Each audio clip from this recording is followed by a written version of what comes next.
प्रिय भक्तजनों, इस वीडियो में कबीर बीजक भाषा टीका का द्वितीय प्रकरण शब्द 32, 33, 34, 35 को हम अर्थ सहित हिंदी में हम आपको गाकर सुनाने वाले हैं, जो आपको सुनकर काफ़ी आनंद मिलेगा।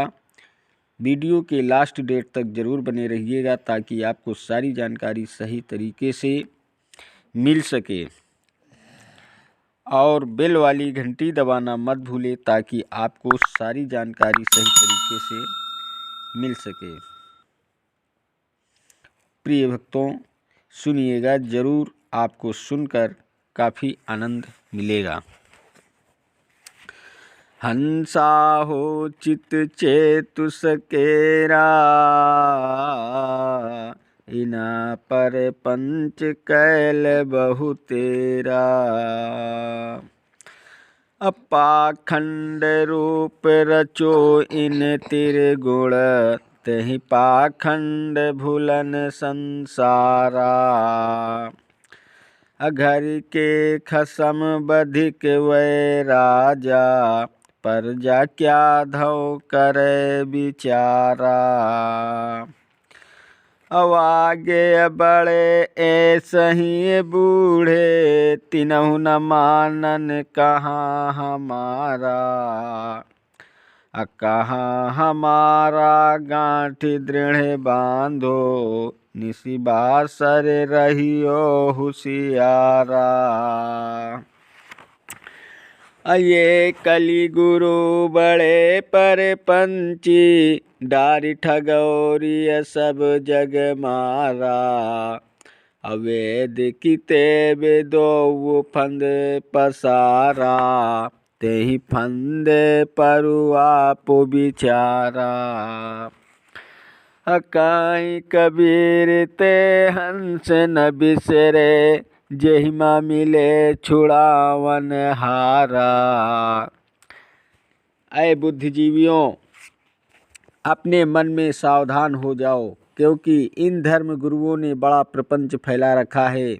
इन लोगों ने त्रिगुणात्मक कर्मकांड रूपी पाखंड फैला रखा है, और इसी पाखंड में संसार डूबा रहा है। तात्पर्य यह है कि अगर घर का स्वामी या राजा ही बधिक हो जाए तो परिवार और देश की रक्षा कल्पना मात्र ही है। इस प्रकार यदि गुरु की धोखेबाज छली और जनता को बेवकूफ़ बनाने वाले हो तो जनता का कैसे भला होगा।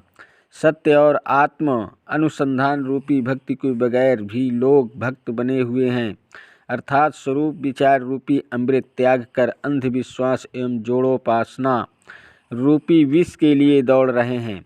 यही नहीं, पहले के भी कई बड़े बड़े कहलाने वाले साधक भी समसामयिक विवेकियों की बात न मानकर डूब गए हैं। कबीरदास जी कहते हैं कि मेरी बातों को अपने हृदय में गांठ बांध कर रख लो और रात दिन सावधान रहो। चाहे अपना मन हो अथवा बाहर का कोई भ्रामक मनुष्य, किसी के भड़कावे में ना जा आओ। धर्म और ईश्वर एवं मोक्ष का स्वप्न दिखाने वाले ये कलयुगी गुरु बड़े प्रपंची हैं। उन्होंने ठग हरि का जाल फैलाकर और सांसारिक लोगों को उसमें फंसाकर विवेकहीन बना दिया है। यहाँ तक कि वेदों और किताबों पर भी अपनी रूढ़िवादिता थोप कर ईश्वर प्रदत्त बताते हैं, और उसी जाल में दूसरे को फंसाते हुए स्वयं भी फंसे हुए हैं। जिन्हें सच्चा सद्गुरु मिला होगा वे हंस और विवेकी ही इनके जाल से बच सकते हैं। हंसा प्यारे सरवर तजी कहाँ जाए। प्रिय भक्तों, सुनिएगा। अजेहि सरवर बिचे मोती अजुगत होते, बहुविधि के लिकराय। असुखे ताल पुरैन जल छाड़े, कमल गए कुम्हिलाय। कहाँ कबीर जो अदबीर बिछुरे, बहुरी मिलो कब आए। प्यारे हंस, क्या कभी तुमने ये भी विचार किया है कि इस शरीर रूपी मानसरोवर के भोग रूपी मोती को चुगने के बाद कहाँ जाओगे, क्योंकि जहाँ अनेक क्रीड़ा या भोग विलास करते थे वही सरोवर बुढ़ापा आने पर सूख जाएगा और कमल रूपी हाथ, मुख, आँख, कपोल, छाती आदि झुर्रियों से भरकर मुरझा जाएंगे। कबीरदास जी कहते हैं कि अगर अब की बार कल्याण साधना कर वासनाओं से मुक्त नहीं हुए तो शरीर छूटने पर साधन धाम यानी मानव शरीर में आकर कैसे मिलोगे। भविष्य का क्या भरोसा है, इसलिए अभी भी वक्त है और समय रहते वासना त्याग कर मुक्त हो जाओ। हरि जन हंस दसालिए डोले, निर्मल नाम चुनी चुनी बोले। अब महाकाल लिए चोंच लोभावे, मौन रहे कि हरि यस गावे। मान सरोवर तट के बासी, राम चरण चित अंत उदासी। कागा को बोही निकट नहीं आवे, प्रतिदिन हंसा दर्शन पावे। नेर छेर का करे निवेरा, कहीं कबीर सोई जन मेरा। हरिजन अर्थात चेतनात्मक में रमने वाला हरिजन नीर क्षीर विवेकी होता है और उसे स्वरूप स्थित हंसा दशा का ज्ञान है और उसी के द्वारा वो संसार में विचरण करता है। यह सदा निर्मल निर्णय और ज्ञान का ही वचन बोलता है, या तो मौन रहता है या तो ज्ञान का मोती बिखेरता रहता है। और जैसे हंस साधारण तालों में न रहकर हिमालय के पास स्थित मानसरोवर में रहते हैं, उसी प्रकार हरिजन या संत जन सत्संग और स्वरूप विचार में ही रहते हैं और उनका चित्त विषयों से विरक्त आत्मा राम में ही रम जाता है। कुबुद्धि रूपी कौवा उनके निकट आ ही नहीं सकता, क्योंकि वे निरंतर आत्म साक्षात्कार में ही डूबे रहते हैं। कबीरदास जी कहते हैं कि नीर क्षीर जड़ चेतन आदि का पृथक्करण करने वाला ही मेरा सही अनुगामी है। हरि मोर पिय मैं राम की बहुरिया, राम बड़ो मैं तन की लहुरिया। हरि मोर रहटा मैं रतन पियरिया, हरि का नाम ले कतिते बहुरिया।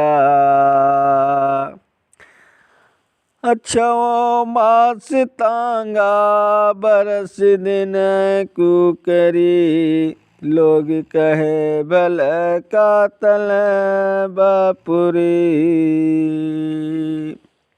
अकाई कबीर सूत भल काता, चरखन होए मुक्त का दाता।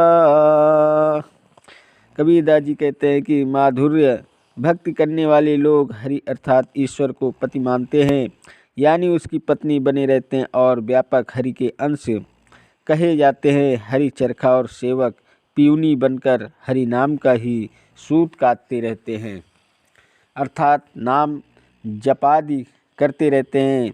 इनकी धारणा है कि 6 महीने में सूत बनता है, यानी बाहरी चंचलता मिटती है और 1 साल में सूत की आटी यानी परिपक्वता आ जाती है और भगवान में पूर्ण आस्था हो जाती है। भक्ति की यह उन्नति देखकर गुरु लोग खुश होते हैं और कहते हैं कि सूत अच्छा काता गया, अर्थात नाम जप एवं उपासना सफल रहे।